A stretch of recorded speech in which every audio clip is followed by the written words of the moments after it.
Like and subscribe on the way in the door, my people. I hope you all are having a truly fantastic day today.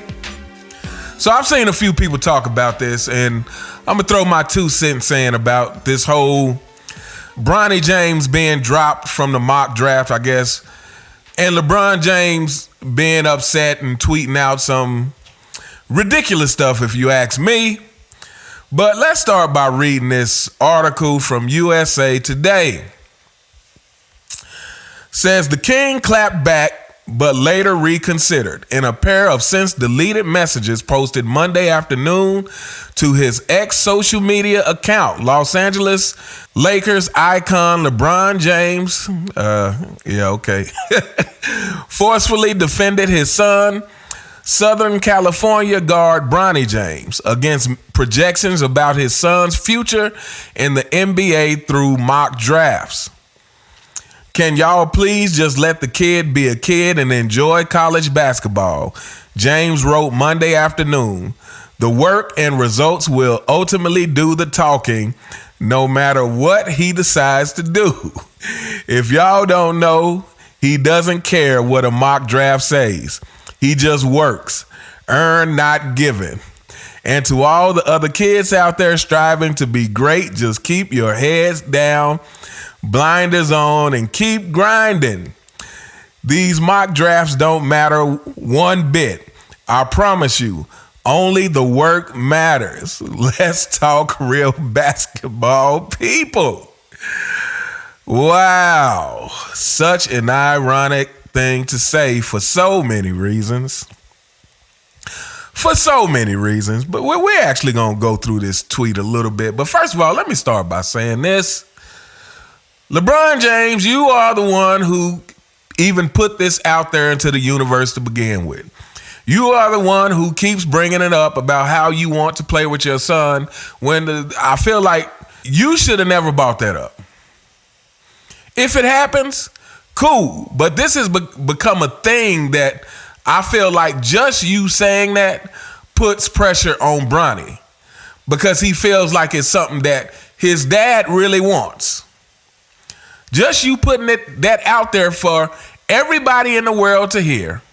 And I feel like, again, I have a feeling it has more to do with this being some kind of addition to your legacy versus the just actually wanting to play with your son because it would be an enjoyable experience. I have a feeling like this is like another legacy move. At least what he thinks will be, for people to be like, man, LeBron James had so much longevity. He played with his son. He has to be the GOAT, right? LeBron James has so much longevity that he got to play with both of his sons. That has to make him the GOAT, right? Yeah, so anyway. Now let's go through some of this of what LeBron James wrote. Can y'all please just let the kid be a kid and enjoy college basketball? Didn't LeBron just say the other day that Bronny could play for the Lakers right now? Didn't that just come out of LeBron James' mouth? See, to me, when you keep putting stuff out there about your sons, like it is you. It is you who's putting the pressure on. Just like LeVar Ball. Like talking about, his sons was better than Steph Curry. I think he said something like that. It's like you are putting the pressure on and putting standards that they may not be able to meet. So again, this is coming from you. So I feel like LeBron James has no leg to stand on when complaining. I mean, first of all, let's just be honest about the truth. I've watched a little bit of Bronny play just to check him out and kind of see what it's about. But, I mean, he clearly is not NBA ready. And some people have said maybe that's because of the heart thing that happened, which that is a very serious thing. But regardless of the reason why, the fact of the matter is he's not NBA ready. Like you can just look and see. Like to me, when I look at him, he does not have the confidence of a player who you see getting ready to come into the NBA. At least a player who's going to be a top player in the NBA. Maybe I should say that. So yeah, that's just the fact of the matter. But let's also talk about he says the work and results will ultimately do the talking no matter what he decides to do.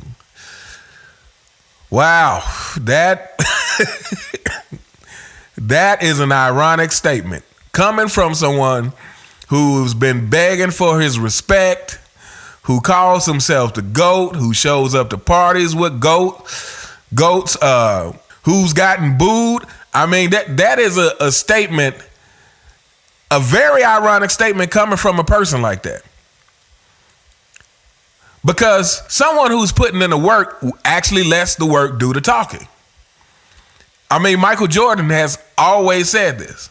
Like, my game will speak for me. So Michael Jordan doesn't have to come out and say, hey, I'm the GOAT, everybody. Michael Jordan doesn't have to come out and say, hey, everybody, I just want my respect. Please respect me. I think I'm doing great. Don't you all agree? You should agree. Michael Jordan doesn't have to do that because he actually believes that your work will talk for you. Like I said, LeBron James is more of a politician. And this is why I say he knows the correct thing to say, but he doesn't actually put it into action. If he actually believed what he said, he wouldn't say half the things that he does. If he actually believed that your work will speak for you, he would not say half of the things that he does. So, to me, this is very ironic statement coming from LeBron James. And then he says, let's talk real basketball, people. Basketball hadn't been real since LeBron James took over the NBA. We haven't seen real basketball in more than a decade. We hadn't seen real basketball since the decision. When LeBron James made that decision to leave Cleveland and go to Miami, he essentially killed real basketball. That was the end of real basketball. I would say that was almost the definitive moment where entitlement took over, where players no longer wanted to work for the results, but they wanted to move the pieces around to get the results that they wanted. Because first came LeBron, and right after that came Kevin Durant. And after those two moves, the NBA has been, number one, has been out of whack because it's feel like it's been an imbalance of talent in the league. And number two, again, that started players focusing more on the circumstances versus getting better themselves. That started players, I need to go to this team and play with such and such because I need to get a ring, not understanding that that ring is only worth as much as the work you put into it. Let me say that one more time for you fanboys who like to get in my comments. Championships are only worth as much as the work that you have to put into it to get them. That's why all championships are not created equal, no matter how much you want to believe that. Let me tell you something. Maybe you'll understand this. If everyone gets a championship, then championships are worth nothing. If everyone has a Bugatti, Bugattis are worth nothing. If everyone has $1 million home, $1 million home is worth nothing. What makes them worth something is that not everybody can get them. What makes them worth something is that you have to go above and beyond everyone else to stand out from the crowd. But you fanboys don't seem to get that. LeBron James doesn't seem to get that. So this whole let's talk real basketball, you destroyed real basketball, LeBron James. You and Commissioner Voldemort. You destroyed it. And we don't have to keep going through all the ways that that's been done. But anyway, we're going to hold up here. Let me know what you guys think in the comments. What do you think about those tweets LeBron James had to say because Bronny was dropped from the mock draft. What do you think about Bronny James being dropped from the mock draft? For those of you who've watched Bronny James, do you agree that this guy is nowhere near ready? And again, this is not I feel like I have to say this because people get in their feelings so easily. I don't have anything against Bronny James at all. You know, the fact that he's LeBron James' son, you know, that's unfortunate. Or it's fortunate, depending on how you look at it. But I don't have anything against Bronny James at all. You know, again, I wish him all the success that he can get. And more importantly, you know, I hope that he follows his own path to whatever it is he wants to do. And if that is indeed the NBA, then I wish him well. But again, that doesn't change the fact that he definitely currently is not ready for the NBA. But anyway, let me know what you guys think in the comments. You all have a truly fantastic day, and I'll see you next time. All right.